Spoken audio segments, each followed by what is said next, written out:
Alhamdulillah, everything is ready. Ready?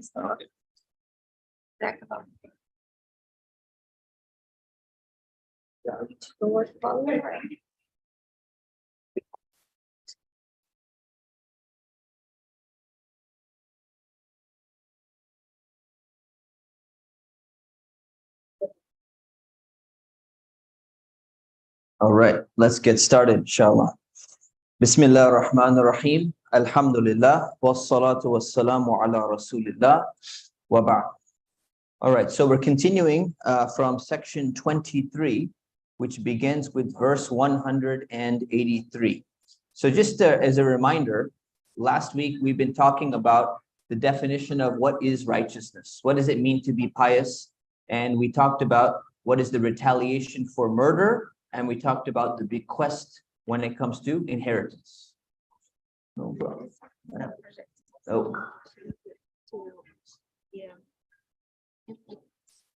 No.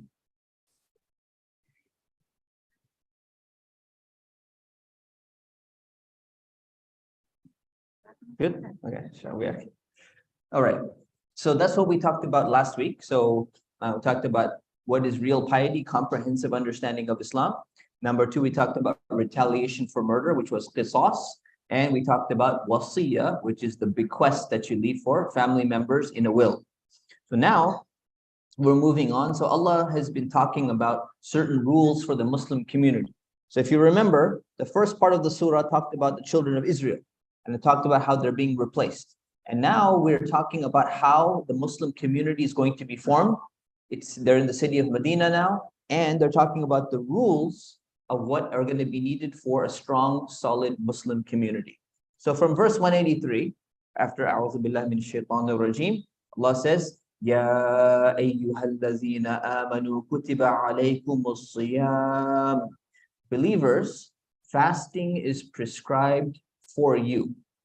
So it's talking about fasting in the month of Ramadan. So Allah is saying it's prescribed for you. And the word is kutiba. Kutiba means to write, but it also means a prescription. But this is a prescription for all Muslims that they need to be fasting. كَمَا كُتِبَ عَلَى الَّذِينَ مِن قَبْلِكُمْ. The same way that it was prescribed for those before you, as it was for those before you. لَعَلَّكُمْ تَتَّقُونَ.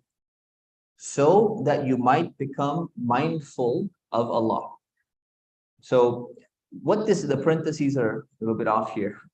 It's formatting issues from one system to another. But so that you might become mindful of Allah. So Allah is saying basically, you need to fast. You are not the first community to fast. So meaning that in the Sharia, in the system of law of the previous prophets, they were fasting as well. In the law of Musa, in the law of Moses, they were fasting. In the law of Prophet Isa, they were fasting. In older laws, maybe Prophet Ibrahim, maybe even the time of Prophet Noah, there was fasting. So you're not the first people to have ever fasted. And the reason why you fast is explained. لَعَلَّكُمْ تَتَّقُونَ. So that you might become pious, or you might become conscious, or you might become mindful of Allah. So there's a number of things here. Number one, fasting teaches you how to be patient.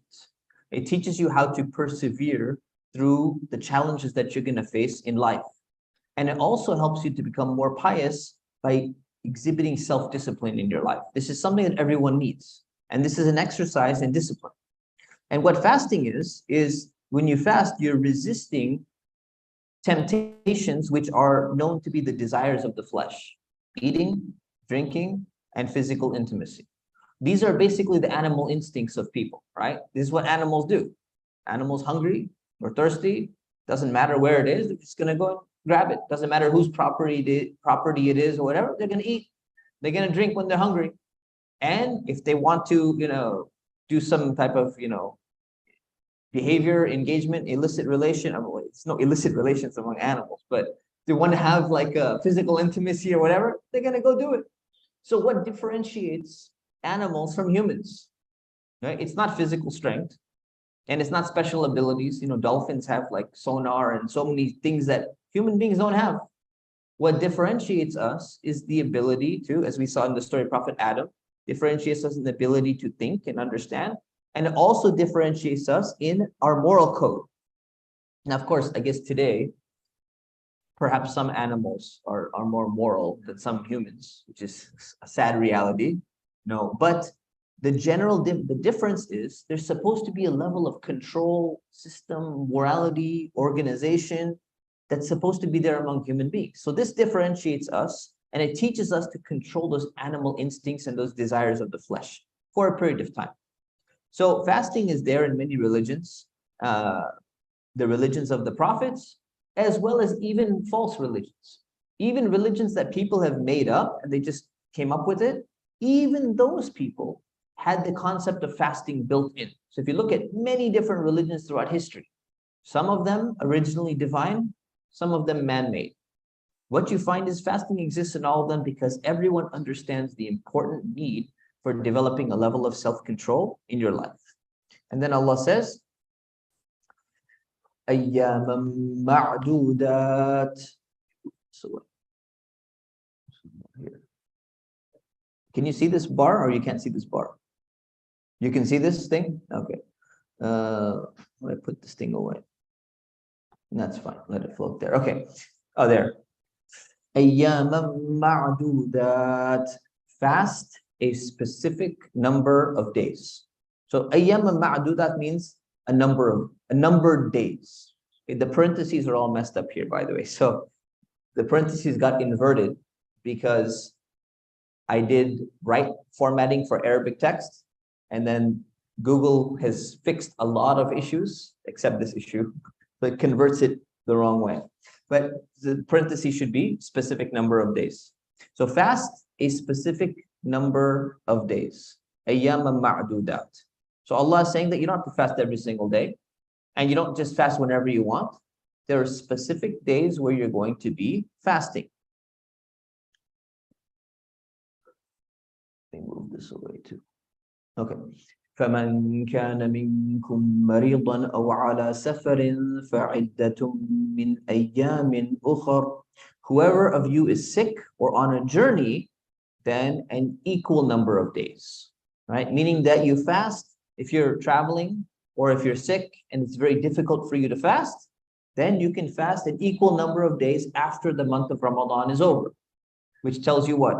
The specific number of days, أَيَّامًا مَعْدُودَاتٍ, is referring to the month of Ramadan. So we know that, and that's mentioned elsewhere in the Qur'an. But it's saying, you know what? If life is going to be too difficult for you, you can skip fasting. So when it comes to this, this shows you that Allah has made things easy for us.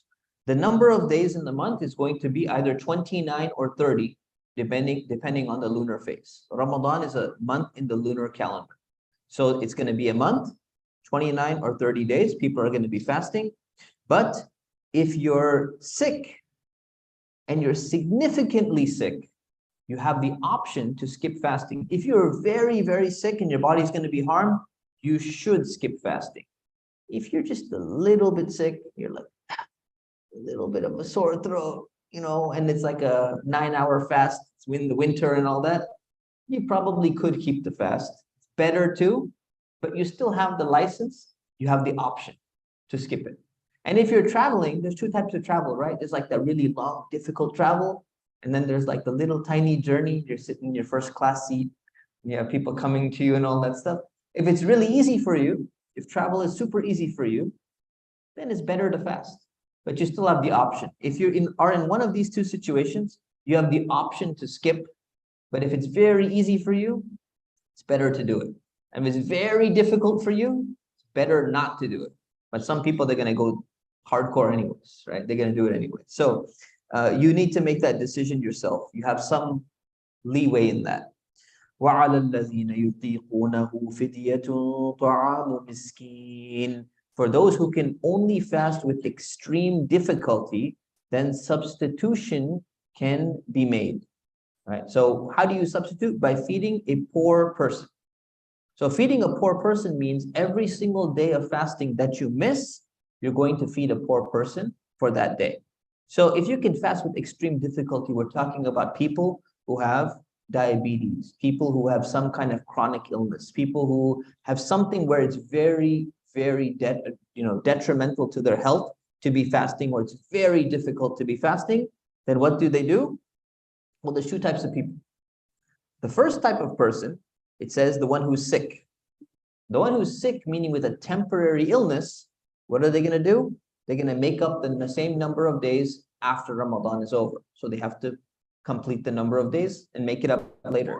But someone who can only fast with extreme difficulty means people who are not likely to recover. They have a chronic illness, right? And if they have a chronic illness, they're not going to recover. When are they going to make up those days? There's no other days to make up. So in that case, they're going to feed a poor person for every single day of fasting that they miss. So if the month of Ramadan is going to be 29 days, they're going to be feeding 29 people. The month of Ramadan is 30 days, they're going to be feeding 30 people. Or one person 30 times, one person 29 times, depending on the day. فَمَنْ تَطَوَّعَ خَيْرًا فَهُوَ خَيْرٌ لَهُ. Whoever volunteers to give more, that's better for them. So some people, they do the absolute bare minimum, which is, it fulfills the requirement. But then Allah adds this and He says, you know what? And whoever does more than that, it's even better. So if you're like, I should be feeding 30 people. You're deciding, you know what? Ramadan is 29. I'm going to do exactly 29, not 30, 29. They say, but if you do more than that, if you feed 40 people, if you feed 50 people, if you feed 100 people, and you can afford it and it's easy for you, that's so much better for you. Just make it extra. Do a little bit extra. And that's a general principle. That whoever wants to go above and beyond and be like the A+ student, do that. That's good for you. It's still, you still meet the requirement. If you can only do the minimum, at least you did what you're supposed to do in Islam. But if you do more than that, that's even better. وَأَن تَصُومُوا خَيْرٌ لَكُمْ إِن كُنتُمْ تَعْلَمُونَ. To fast is better for you. So actually, if there's some difficulty where it's not going to harm you so much, right? It's not going to really permanently harm your body, but it's tough. That's actually better for you. So it's better than all of these other things if only you knew, if you could understand what virtue there is in fasting. So this happens every year. People make the decision, and there's two types of people, right? What you're supposed to be the person in the middle. You're not supposed to be on either extreme. So the rule is this, basically. If you're sick and something is going on with you and you're deciding, do I fast or do I not fast? Right? What you got to do is you have to decide, look, how difficult is fasting going to be? If you're one of those coffee drinkers and you start getting like the headache because your caffeine withdrawal starts coming in for the month of Ramadan, you go, oh no, I'm getting a headache and I'm supposed to be at work and I'm supposed to be programming something and a project is coming up. Too difficult for me. I'm in the sick category. Probably being too lenient on yourself. وَأَن تَصُومُوا خَيْرٌ لَكُمْ. It's better for you. If you only you could understand that fasting is better for you, yeah, you could kind of make an excuse that you're in that category. Just a little bit too far over here. Then there's the other person who's basically like cannot get up. They're lying down the entire day of Ramadan. They can barely even stand. They're like, nope, I'm fasting. We're going to do this, right? You can't do anything else the whole day. That is maybe a little bit too much on this side. You should be somewhere in the middle. And if you had to err on one side, it's a little bit better if you can err on this side, as long as you're not permanently damaging your body. That's what Allah subhanahu wa ta'ala is saying. And this beautiful verse, by the way, right here, فَمَنْ تَطَوَّعَ خَيْرًا فَهُوَ خَيْرٌ لَهُ. Whoever volunteers to give more. This is exactly what the Prophet Muhammad sallallahu alaihi wasallam used to do. In the month of Ramadan, they say he was more charitable than he ever was throughout the rest of the year. His charity was like the breeze, like the wind. It comes and just hits everything. So he was so charitable, extra charitable in the month of Ramadan, and that is what we're supposed to be doing as well in that month, in addition to being outside of that month.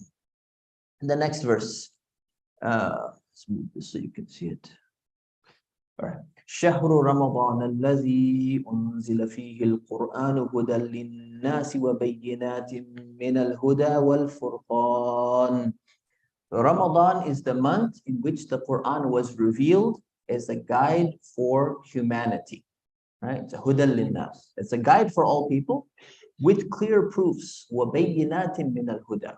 And with clear proofs, in every single page of the Quran, there are clear proofs that this is a true book from God. So anyone who reads the Quran, they generally find they're like, oh, this book makes a lot of sense. They read other books, like something, there seems like a human element of errors and mistakes and tone, so many things going on. But when we read the Quran, this seems to be a book like it's from Allah. So there's clear proofs in every page of that book. Min al-Huda wal-Furqan. And it is a standard. The word Furqan sometimes is translated as criterion, right? Furqan is something that helps you to tell between what is good and what is bad, what is good and what is evil. And the problem is we live in a society today where morality has become almost completely relative. Something that was evil 10 years ago now is good. And something that was good 10 years ago now is considered to be evil, and just keeps on changing again and again with society. And that doesn't work. There has to be something that is intrinsically good, objectively good. And how is that going to be? It's going to be defined by Allah. And how do we know that? We go back to the standard, which is the Quran. So Allah is saying Ramadan is the month in which the Quran was revealed. And what's special about the Quran? It's a guidebook for humanity, number one. Number two, there's clear proofs. If you can see it, if your eyes are open, your mind is open, you can see that this is a book with clear proofs that it's from Allah, and you don't have to blindly believe in it. And number three, it is a standard to help you figure out what is good and bad when you're confused about what's right and wrong. فَمَنْ شَهِدَ مِنْكُمُ الشَّهْرَ فَلْيَصُمْ. Whoever is present this month, they must fast. Or meaning whoever's alive and able to fast, whoever witnesses this month must fast.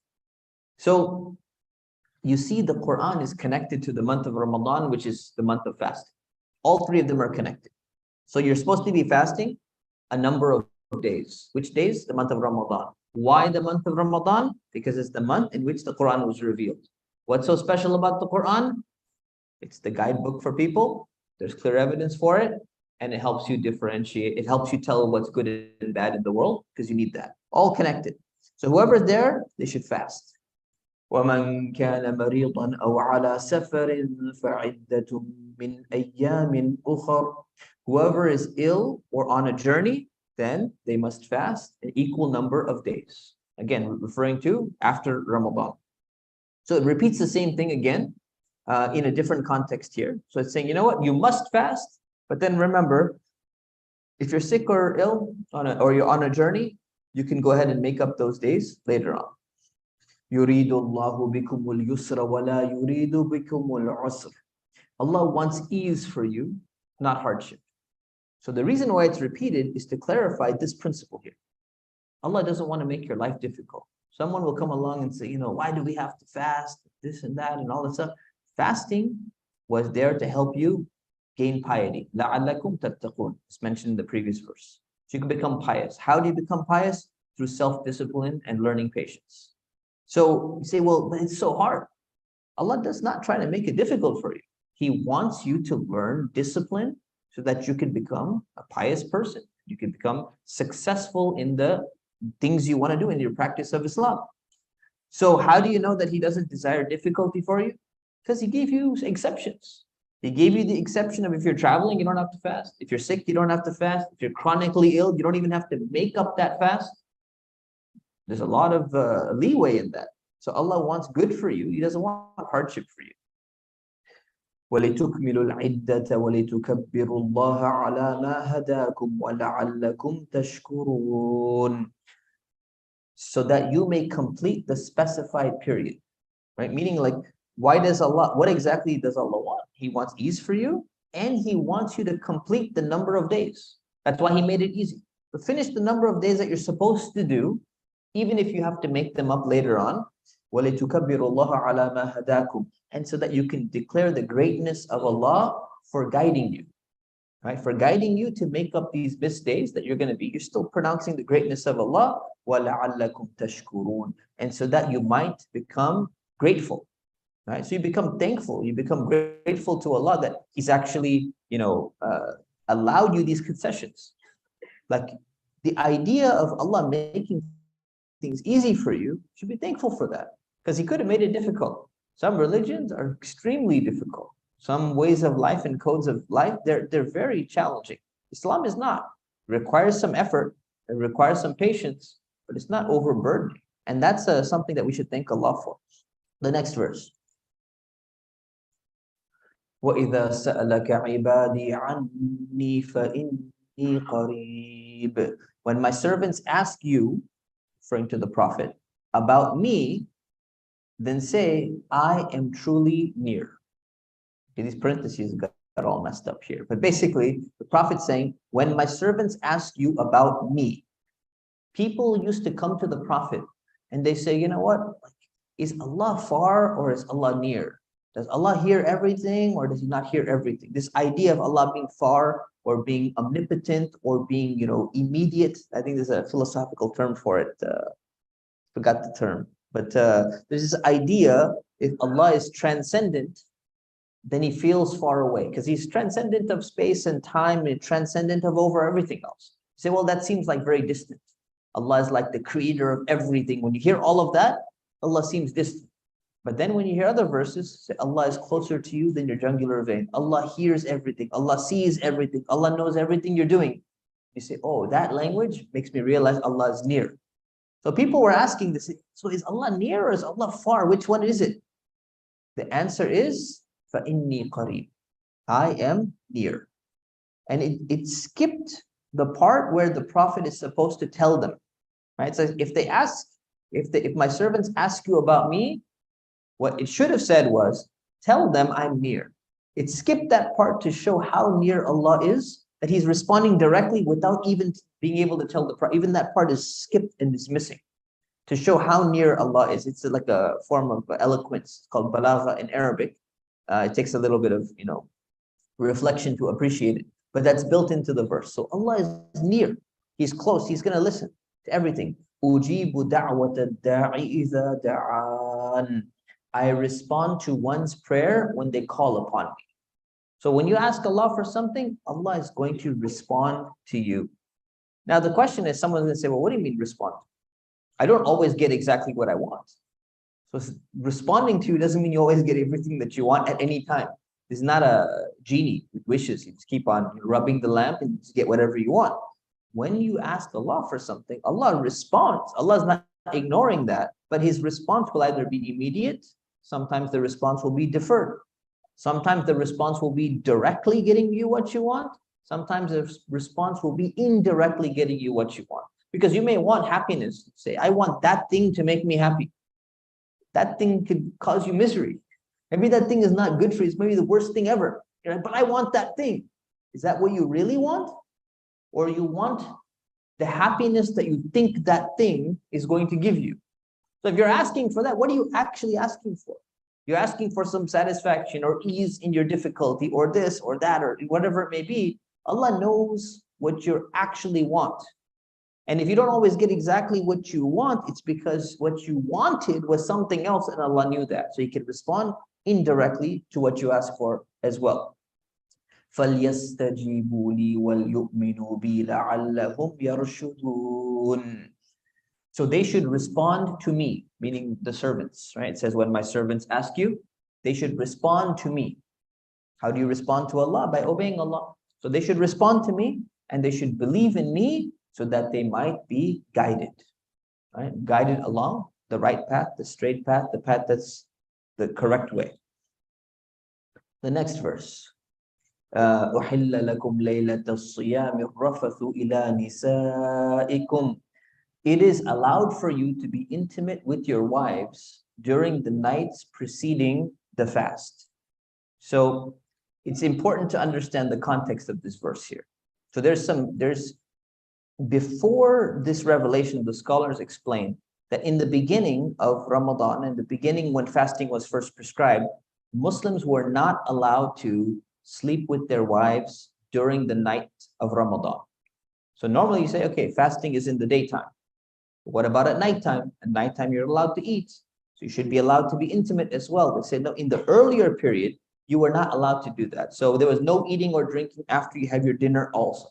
So if you look at the Jewish tradition, this was coming from the Jews. They used to do this too. So the Muslims, they thought it's supposed to be the same thing like what the Jews are doing.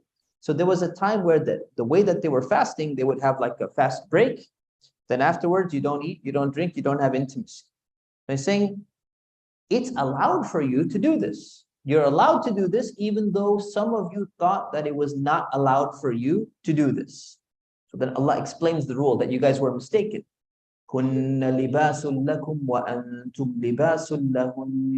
Your spouses are a garment for you as you are for them. So why is this allowed? Because the idea of intimacy and sexual passion in Islam, it's not considered to be a sin intrinsic. It's not an evil, a necessary evil. Like in Christianity, historically in the Catholic Church, it's like viewed as a necessary evil. It's in Buddhism, the most pious people, the priests and the monks, they're who? They're not allowed to ever get married because they're not supposed to encounter and engage in the sin of passion or intimacy with somebody else. So that's not allowed for them. And those are considered to be the most pious people, but not in Islam. Islam doesn't view it that way. And it says the way that it is in Islam is actually your spouses, you're a garment for you and they're a garment for your garment for each other. Now, what is a garment? This is a beautiful way of saying something about your spouses. What does a garment mean? A garment does two things mainly. Number one, it protects you from the wind and from the cold and things like that. And number two, there's a level of comfort associated with your garments when you're wearing them as well. So you get both. The spouses give that to each other. They're saying that's exactly what the role between man and woman when they come together, they're married. This is what they're supposed to be doing. This is what their role is. There's nothing wrong with this. And this is allowed in the sacred month as well during nighttime, at nighttime. So there's nothing intrinsically wrong with this, even if it's in a sacred month. علم الله أنكم كنتم تختانون أنفسكم فتاب عليكم وعفى عنكم. Allah knows that you were betraying yourselves. Now what happened here? There were some people who thought it was forbidden, but they were still doing it because they couldn't resist. They're like, no intimacy for an entire month. It's too much. We can't handle that. So they were doing it anyways, thinking that it was not allowed for them. فَتَابَ عَلَيْكُمْ. So he's accepted your repentance. Then they asked Allah for forgiveness. They said, we made a mistake. وَعْفَ عَنْكُمْ. And has pardoned. So Allah has overlooked that. And he said, no, you know what? It's okay. You asked genuinely for forgiveness. We have allowed that. We have pardoned that. And there was nothing wrong with that now. فَالْآنَ بَاشِرُوهُنَّ وَابْتَغُوا مَا كَتَبَ اللَّهُ لَكُمْ. So now be intimate with them and seek what Allah has prescribed for you. Now what Allah has prescribed for you, meaning when you are intimate, not only are you doing it for the purpose of pleasure, but also for the purpose of children. It says, go ahead and be intimate and you can seek procreation, whatever Allah has prescribed for you. So you don't know if you're going to have children. You don't know what kind of child you're going to have. You don't even know what's going to happen to that child down the road. But you can go ahead and seek that even in the sacred month of Ramadan. One wow needs to be removed from here. وَكُلُوا وَاشْرَبُوا حَتَّى يَتَبَيَّنَ لَكُمُ الْخَيْطُ الْأَبْيَضُ مِنَ الْخَيْطِ الْأَسْوَدِ مِنَ الْفَجْرِ. Let me see how I translated this. So you may eat and drink until you see the light of dawn breaking the darkness of night. Right? So basically eat and drink until the light of the dawn. When you look outside, it's nighttime. You're allowed to eat at nighttime. You can drink at nighttime. You can have intimacy at nighttime. When you look outside, it's going to be very dark. When you see the light of dawn like a thread breaking the darkness, that is when the fast is over. And what do we call that? Just to see anyone who's paying attention. What is it called? No, Fajr Fajr in Arabic. What's it called in English? Scientific phenomenon of the first thread of light coming. What's it called? It's a dishwasher soap, if that helps. Dawn, there you go. Dishwashing soap gave it away. But it's called dawn. So the moment you see the dawn coming, the light, the first light, that's when your fast begins. You stop eating and drinking and intimacy and all of that. They're saying keep on eating until that moment. You can go ahead. So you don't have to have this old rule that people thought, which is right after you break your fast, you get one dinner and then you don't get to eat for the rest of the night. That was a longer fast that was prescribed at some point in the past. Now you can keep on eating and having intimacy all the way up until time for Fajr comes in. ثم أتم الصيام إلى الليل. And then complete the fast until nightfall, which is sunset. ولا تباشروهن وأنتم عاكفون في المساجد. Do not be intimate with your spouses while you are confined in the mosques. So it was already talking about intimacy, and it's saying you thought this, but intimacy is allowed at nighttime, except if you're doing what's called i'tikaf. And i'tikaf is when you seclude yourself, you confine yourself inside the mosque. And this is something that the Prophet, peace be upon him, used to do in the last 10 nights of Ramadan. So he would pick a masjid, or his own masjid, but you can pick a masjid, and you stay in the masjid for 10 days and 10 nights, the entire time, and you're confining yourself. So in that period of time, it's Ramadan, you're going to be fasting, but also even at nighttime, when you're inside the mosque, you're not supposed to be intimate for pretty obvious reasons, which I don't think needs explanation. All right. تِلْكَ حُدُودُ اللَّهِ فَلَا تَقْرَبُوهَا. Oh, nor can you go home and be intimate, right? You don't even leave for any reason like that. تِلْكَ حُدُودُ اللَّهِ فَلَا تَقْرَبُوهَا. These are the limits set by Allah, so do not go near them. Very interesting. They say these are the limits, these are the rules that Allah has set. Don't go near the rule, because what happens when you tiptoe towards the rule, you get a little bit closer, like I'm still okay, I can go a little bit closer. So easy to just simply fall over. The best thing is keep a little bit of distance, right? Like if you're on top of a skyscraper and there's no railing at all, and you're like, let me just take one step a little bit closer. I still haven't stepped off the ledge. Let me just take another step. No, you're gonna keep a few feet away, right? Same thing with the pool. If you don't know how to swim, some danger there. You stay away from the edge, so that you don't accidentally fall in. So do not go near those limits. كَذَلِكَ يُبَيِّنُ اللَّهُ آيَاتِهِ لِلنَّاسِ لَعَلَّهُمْ يَتَّقُونَ. This is how Allah makes His revelations clear to people, right? For their own good. So it's clear, you can understand it, so that they might become mindful of Him, so that they might become pious, so that you might become conscious of Allah. And the last verse, وَلَا تَأْكُلُوا أَمْوَالَكُمْ بَيْنَكُمْ بِالْبَاطِلِ. Do not consume each other's wealth unjustly. And the wording here is so interesting. وَلَا تَأْكُلُوا. Do not eat others' wealth unjustly. What was the previous verse about? Fasting. Don't eat in the daytime, in Ramadan. And now it's saying, and also don't be eating other people's wealth. Meaning don't steal other people's wealth and rip them off and cheat them and all of that. Worse than not eating food in Ramadan, worse than eating food in Ramadan. وَتُدْلُوا بِهَا إِلَى الْحُكَّامِ لِتَأْكُلُوا فَرِيقًا مِّنْ أَمْوَالِ النَّاسِ بِالْإِثْمِ وَأَنْتُمْ تَعْلَمُونَ. Nor deliberately bribe leaders to consume a portion of another's property while you know, meaning while you know that it's wrong what you're doing. So this was a practice and remains a practice throughout history. And that is that this idea of bribes, bribing people. And who do you bribe? You bribe people who are in authority. You're not going to bribe people who have no authority. Someone who's in a position of authority or power, what do? Give them a little rishwa, little bribe here and there. And what's going to happen? What do they end up doing with it? They're going to take another person's property that actually belongs to them, because your bribe is for some objective. And usually the objective is to somehow get a benefit for yourself. But when you get the benefit for yourself, you're actually harming somebody along the line. Whether you understand who's being harmed or not who's being harmed, that's exactly what bribes do. Saying, do not do that. Do not consume other people's property in that way. This is a clear-cut verse prohibiting any type of bribes or bribing. This should be posted at the embassy in every single major country in the world, and other places, right? So because this is a big problem in the world. So, may Allah subhanahu wa ta'ala protect us from this. There's a joke, I'll conclude with the joke, by the way. There's a joke that I won't mention the countries, but there was a country, people thought it was the #1 country in the world. They said it was going to be ranked #1 in the world for corruption, but it came #2. They're like, we're surprised how to come number 2. They said, yeah, you know what we did? We paid off the other guys to come number 1.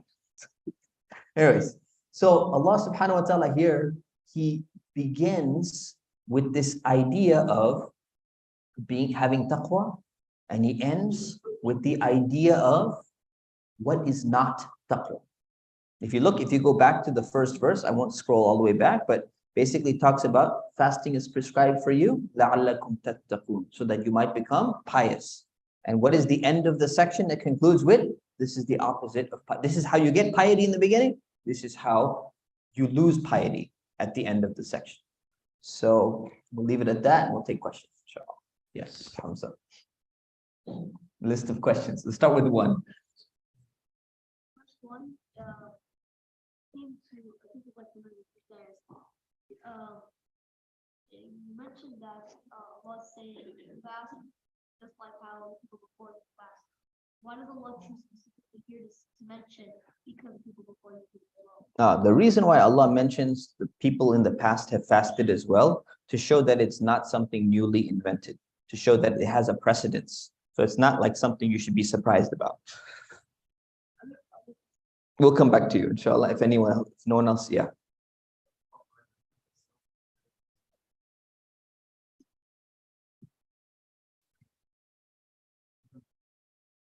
Yeah. So the question about bribery is a common question that we get.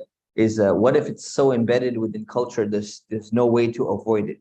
There's different types of bribery, right? So there's a type of bribery where you're going to be harmed to an extent, to a significant extent, and you can't even function. Like your electricity is going to get cut off and you can't basically get anything done. Then in those specific cases, it's going to be allowed to do only to the extent that's needed. And you're paying somebody else, but you're not harming anybody else. You're just taking on a double payment. So in some countries, you have to pay the electricity company, and then you got to pay the guy too, in order for him to actually, keep your electricity on. It's a problem. You don't want to support the system, but you need your electricity. The system's not going to change at any time. Somebody was telling me recently that there's a country, I think he mentioned Syria or something like that. There's actually a company now that there's a system where there's a company where you pay them basically a monthly fee, and they will prevent you from having to bribe anyone. They will just basically handle all of the stuff that needs to get handled. So it's and part of the problem with bribery in a poverty-stricken region is that people are not getting paid. I recently had this discussion with somebody who was really interesting. I don't know, were you there or no? So we're having a discussion, and they said, do you look at two roads in the same country, one of these roads, if you're traveling on it and a police stops you, you can bribe that police officer. But then if you take this other road, which is a specially built road on a main city connecting two major cities, you can never bribe those policemen. Why? Because one of them, they get paid a special salary and they don't need anything else beyond that. It's a different culture there. But this one, they're not getting paid properly. There's so much other corruption and stuff like that. So it is a much larger thing. So it really comes back down to, if you're paying a bribe to get some benefit to yourself and you're harming somebody else, no. If you're harming yourself because of some need, because you're going to be harmed even more than that, then that is something where, that person's responsible on the Day of Judgment. Yes, other questions? Yes.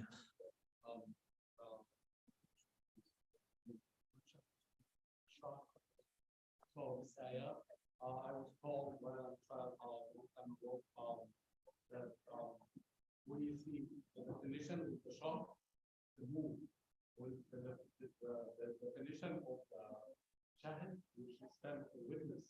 So I was told that you only start fasting when you see the full moon, and at the end of the month, Ramadan, when the moon, Meaning the crescent moon, yeah. Then we have some countries in the Middle East that to 1 day. So I think this is confused. So what exactly the meaning of? Sure, yeah, I'll explain it. So so this question was, it says when you witness the month, then fast. What does that have to do with the sighting of the moon? He was told that you have to see the moon in order for you to fast. So it doesn't mean that you have to independently see the moon yourself. If somebody else sees the moon, or if there's some way to figure out that yes, the moon is there, someone else can witness it or whatever it is, that suffices. You don't have to see it yourself, right? So you can take the witness of another person, right? And based on that, by extension, they say, you know, if you can calculate that definitely the moon is there, so by extension, that can also apply. Other questions? Hamza. So my second question is, back then before Allah decreed fasting, people fasted because they wanted to because they had to. Okay, so the question is, when previous prophets, when Allah had decreed fasting, were people fasting because they wanted to, or because it was decreed, or because it was decreed as well? So because it says fasting has been prescribed for you, kama kutiba, the way it was prescribed for the people, not the way it was made optional for the people. So the prescription as well. Like, was fasting like once a tradition, not a religion? Was there a history of fasting being a tradition, but not a religious aspect, meaning a mandate? We don't know. We don't know. So is there any place currently where people traditionally fast, but it's not part of their religion? Absolutely. Mondays and Thursdays, doctors recommend intermittent fasting, not for religious reasons, for health reasons. And the research shows that it's actually very good for you. Yeah. Anyone else? No, yes. International travel or long distance travel from east to west or west to east. In the afternoon, should we follow the timing of the departure or destination to the time? Okay. So if you're traveling long distance, east to west or west to east, do you follow the destination or the departure time for breaking the fast or for starting the fast? You always follow the local time zone which you happen to be in. So if you're on an airplane and the sun sets, then you break your fast. It doesn't matter what the time is at your departure point or at your arrival point. What matters is the physical location that you're in, even when you're on an airplane. Does that make sense? Yeah. Yes. So one time, you know, I was traveling one time and we were going east to west, right? We're going backwards in time. And we took off right when the fast began. It was extremely long fast, right? It was like 20, almost 30-hour, 20-something hour, 30-hour fast. But yeah, you don't, again, if you're traveling, you don't have to keep it. But if you're going to, you're going to stay in whatever your current time zone is. So if the sun has not set yet, you're going back in time, it's just going to be a really long fast. If you're going forward in time, it's going to be half fast, right? So if you're traveling from here to London, right, it's going to be a much shorter fast because you're going from California to London, you're going east, you're going forward in time. It'd be like a 6-8 hour fast. You can fast, yeah, you can still fast. It's not about whether it's easy or not, but yeah, you can do that. There's nothing wrong with doing that because that's your time zone.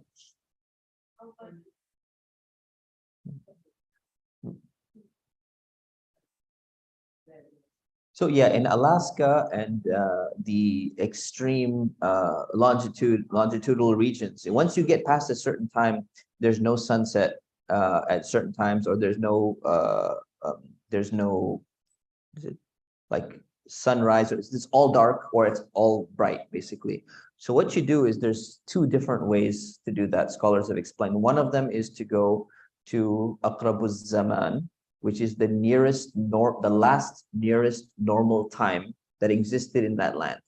The second one is Aqrabul Makan, which is the closest nearest normal destination that actually has some time. So you follow whatever either the last time that was normal, or you follow the nearest location during your current time that has a normal time, and you follow that.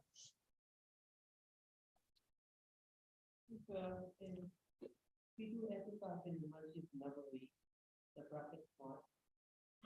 To allow for women to do that, and is there a restriction for men and women? So with regards to i'tikaf in Medina or Mecca, that depends on the Saudi authorities, and I have no idea what their policy is. So you can check with the embassy and they'll tell you. Yes. So another one of my questions was, Allah says, "Ujibu da'wat ad-da'i idha da'an." Like I will respond if my servant, asks. Doesn't he also respond even if the servant doesn't ask? Yes, Allah does respond even if a servant doesn't ask.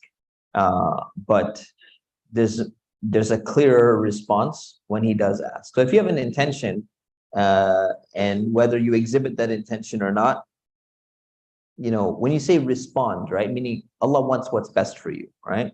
But when you ask for something in particular and you're sincere and you're genuine about it, there's something more specific about his response that's not like the other response. What if you forgot to make the upcoming test you want to do good, you forgot to make dua, you still pass.